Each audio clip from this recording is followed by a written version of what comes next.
discussed that, in essence, the Jewish heart already has faith, already believes, and one of the things that we need to do, we need to learn to do, is to express it, to reveal it, to uncover it.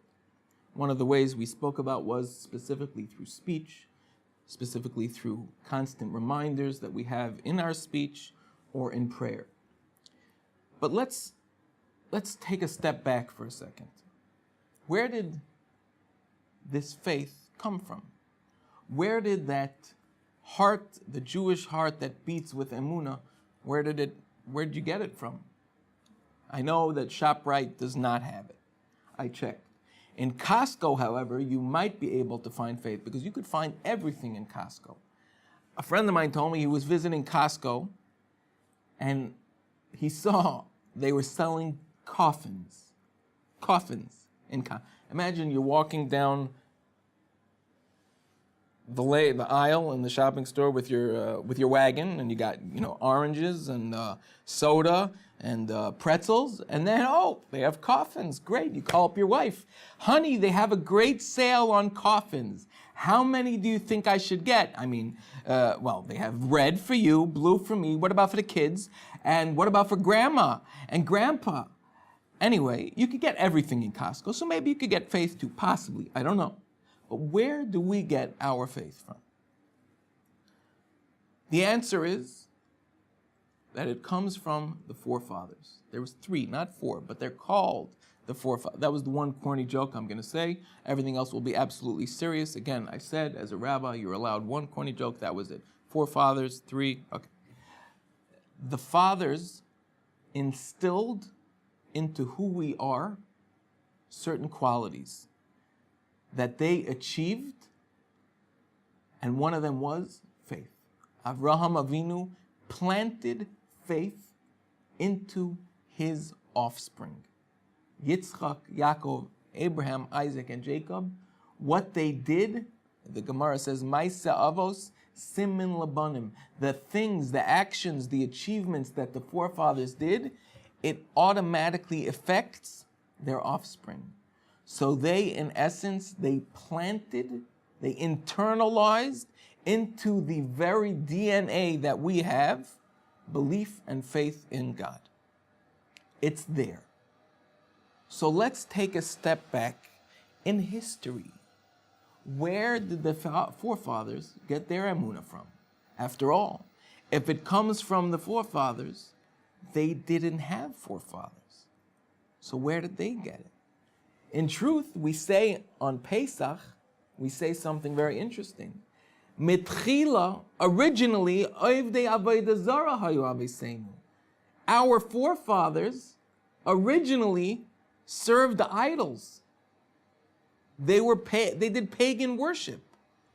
And then they learned to believe in God. Avraham Avinu, his father had an idol store.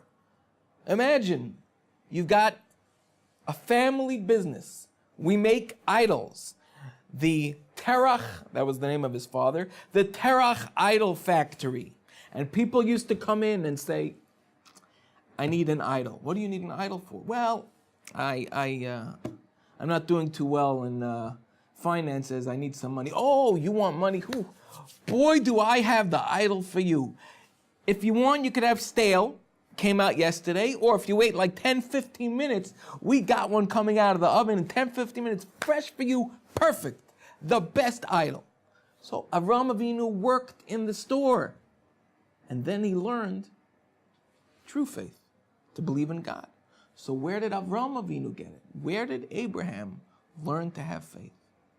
And the answer to this question is actually spoken about in the Medrash. The Rambam speaks about it.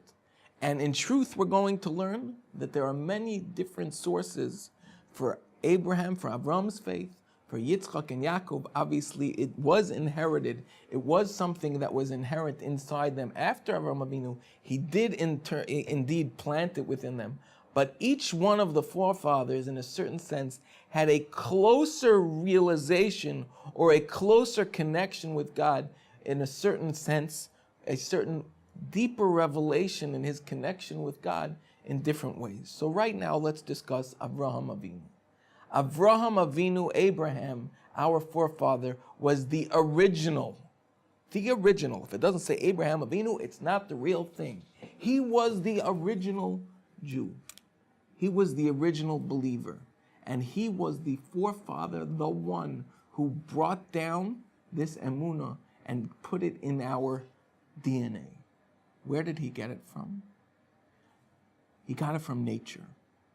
He got it from looking at the brilliant wisdom that he saw in God running the world.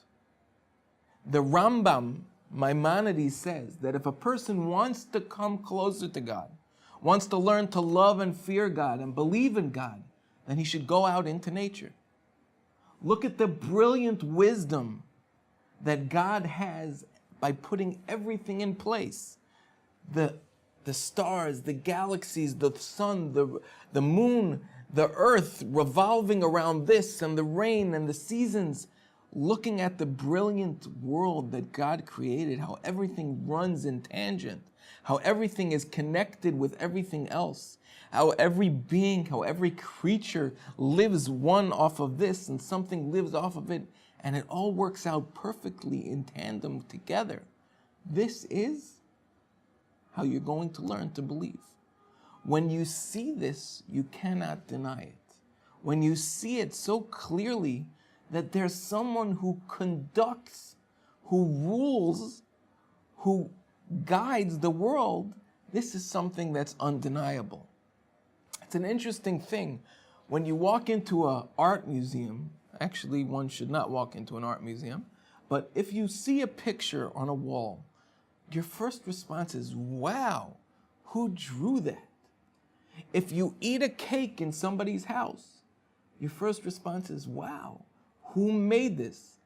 There's a certain city in North America, I'm not going to say specifically what, that there's a Jewish kosher bakery there called Homemade. That's the name of the bakery, Homemade. There was a young man who came home for the Friday night meal, the Shabbos meal, and he tasted the challah. He tasted the bread at the table. And he said to his wife, who made this? And she said, homemade. What she meant to say was that she made it. What he thought she said was that she bought it in the bakery called Homemade. So he says, who made this? She says, homemade. He's like, don't ever buy from there again. It's terrible. It's gross. I can't stand it. Anyways, you can imagine that they need a little bit of therapy afterwards. But when you eat something, you say, who made this? When you see something beautiful, a picture or a nice article or beautiful music, you think, wow, who wrote this? But when you see the world, when you see the brilliance in the world, there's infinite beauty, there's unbelievable phenomena that's going on. Why isn't the first thing we say, who made this? Who arranged that the Grand Canyon would be so beautiful? Who arranged rainbows after rain? Who made the wind blow? Who made bees bring pollen to flowers? Who made this animal eat this? And who taught humans to be able to chew, to be able to suckle right when they come out of their mother's stomach? They already know how to feed. Who teaches that to us? Where does it come from? This is the beginning of emunah. To look at the world, to look at nature, to look at the systems, the ecosystems, the pyramid, and to say, where is this from? Mi bara ele. Who created these? This is what Avraham Avinu did at 3 years old, some say at 40 years old. He said, where did all this come from? And that was the beginning of his journey in emunah. So may we also learn that this should be the pedestal, the stepping stone for our faith, for our journey.